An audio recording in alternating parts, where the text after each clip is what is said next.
Cette saison 4 de Westworld poursuit un parcours presque sans faute, tout du moins nous pourrons davantage en juger d'ici le 8e et dernier épisode, mais le 5e était extrêmement plaisant et parfaitement dans la lignée de ce qu'on peut espérer d'une telle série.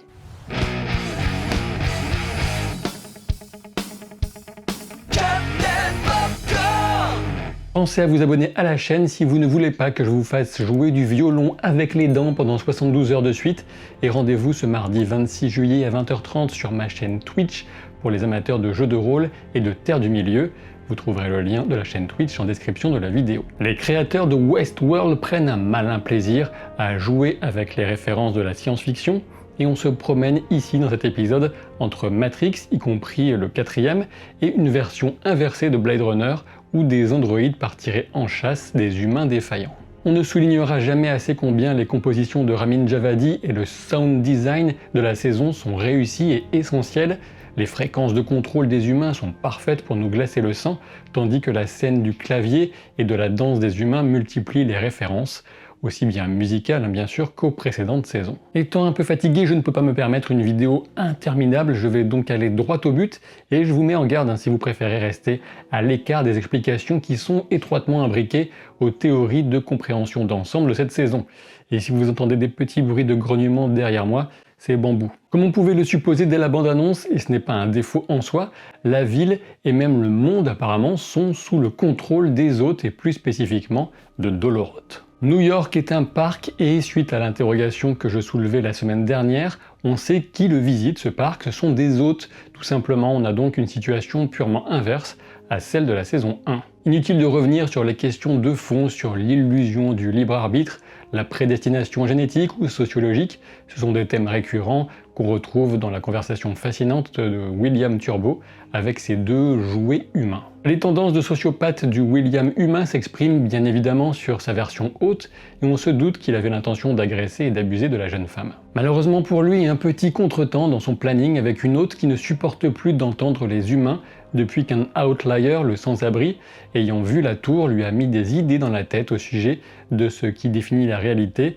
se raccrochant à sa Marguerite. Cette hôte s'appelle Hope, espoir, et c'est cet espoir ou son absence et les ravages qu'il cause chez les autres qui va agacer Doloroth au plus haut point. Je passe la séquence consacrée à Christina pour revenir en détail sur elle un petit peu plus loin, ne vous inquiétez pas. La scène de Doloroth dans la rue était tout bonnement fabuleuse, avec une Tessa Thompson qui s'en donne à cœur joie pour tourmenter ces humains, en reprenant bien sûr la séquence de danse des hôtes qui marquait les flashbacks de la saison 1. On peut remarquer au passage le choix de Charlotte de s'habiller en blanc, car elle s'est persuadée de faire le bien sans doute.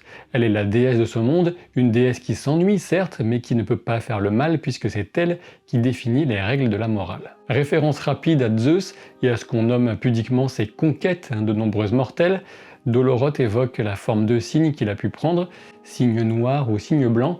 C'est toute la question de la propre imperfection de Dolores que Doloroth ne semble pas admettre. Cette évocation de Zeus vient jouer aussi avec Olympia, le nom de l'entreprise où travaille Christina, qui se révélera également une sorte de déesse, mais pas trop vite, on va arriver à elle. Le coup de la chaise humaine était une excellente idée de mise en scène, une parfaite mise en image du propos.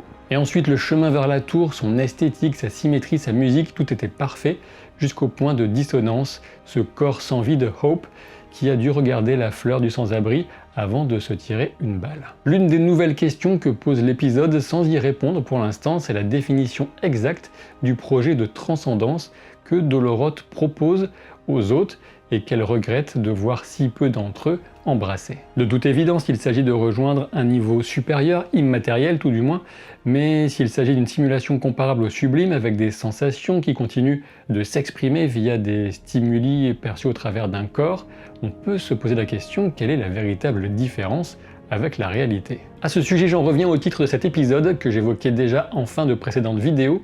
Chuang Tzu, c'est ce penseur chinois dont on retient notamment la parabole du papillon, avec cette notion de difficulté à distinguer le rêve du réel et à remettre en question la réalité des perceptions. Toutefois, il faut savoir qu'il tenait aussi un discours d'opposition aux ordres imposés au comportement individuel, dans une approche qu'on pourrait qualifier en quelque sorte d'anarchiste. Et si je parle de cela, c'est qu'il me semble que c'est le propre code de la Dolores originale qui s'exprime au travers de ces outliers dont Doloroth est aveugle à comprendre l'origine. Dolorot n'admet pas totalement ce qu'elle est, ni la part d'imprévisibilité du genre humain qu'Arnold avait sans doute voulu retrouver en programmant la toute première Dolores. Une imprévisibilité et aussi un sens de l'empathie, peut-être, qui va pousser certains hôtes à se retrouver, se reconnaître chez certains de ces humains qui sont devenus leur chose. Le jeu de chasse qui est ouvert quand un outlier est détecté est évidemment une référence au scénario de chasse à l'homme du parc de Westworld, comme à la mission des Blade Runner dans le film éponyme. Dans la tour auprès de la table, on retrouve cette sensation de piège de l'araignée Dolorot qui s'est refermée, ce piège sur les mouches humaines alors qu'on la distingue Dolorot au travers de la toile. Alors que Dolorot fait saigner son bras, on retrouve la confusion qui était la sienne en saison 3, ne s'habituant pas à un corps n'étant pas le sien. Et c'est comme si elle se forçait à y rester dans ce corps pour se maintenir dans l'illusion qu'elle serait vraiment devenue quelqu'un de totalement différent de la Dolores originale. La ville contrôlée reste pourtant un lieu de libération possible puisque le symbole du labyrinthe se devine sur la table alors que la carte 3D de la ville en rouge en disparaît. L'opération de récupération de l'Outlier menée par les rebelles ne concerne pas du tout Christina, contrairement à ce que je supposais dans l'épisode précédent, et je pense maintenant avoir compris pourquoi, mais encore un tout petit peu de patience pour le cas de Christina qui avance beaucoup dans cet épisode 5. Le coup de la foule qui se fige avant d'attaquer les humains était assez flippant, même si mal exploité ensuite en termes de potentielle scène d'action vraiment impressionnante. On pense à une séquence de Matrix 4 notamment, qui était plutôt réussi. Ce qui est frappant, c'est que la femme que William Turbo trouve sur le toit ressemble par certains aspects à celle du William humain. Un peu physiquement déjà avec ses pommettes hautes, mais surtout dans son histoire qui a dû faire résonner les souvenirs humains de William dans ses circuits. Et oui, un mari qui se perd entre fiction et réalité, un homme qui souffre et qu'elle n'a pas pu aider, un homme seul. La crise existentielle, voilà ce qui se cache sans doute sous ce que l'hôte William appelle un virus alors qu'il cherche conseil auprès de son modèle humain originel. Fidèle à lui-même, William humain va éveiller la soif de domination issue de son propre code dans celui de son double androïde et il ne fait guère de doute que William Turbo va tenter de prendre la place de Dolorot par la suite. Revenons en arrière toutefois sur la séquence de Jay, le chef des rebelles, alors qu'il monte l'escalier vers le toit. Il s'arrête un instant, une ombre passe devant lui et cut.